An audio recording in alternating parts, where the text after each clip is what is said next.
Hello guys, welcome back to TLN app. For today's video, here we're going to show you or discuss with you how to fix Honeywell Thermostat not turning on heat. So if you're interested, let's get started. So in this case, if you're having problems with your Honeywell Thermostat, there are going to be a few things that you could try here. So first thing that you could try doing here is you want to verify your thermostat's setting.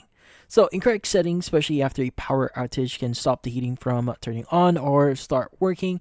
So in this case, you want to make sure that the heat mode is actually on, or it's set to heat mode and not on cool or off.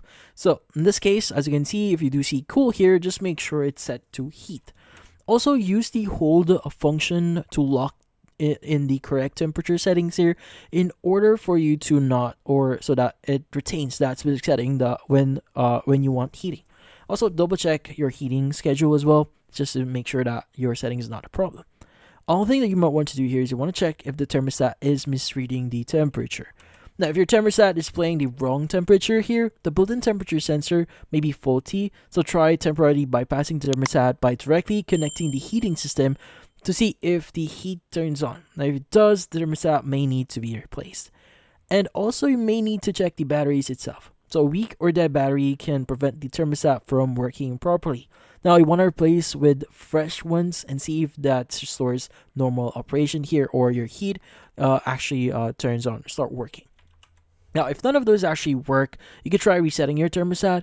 So first is you want to go ahead and turn off the circuit breaker or the controls, the actual thermostat, and just wait for a few minutes and turn it back on.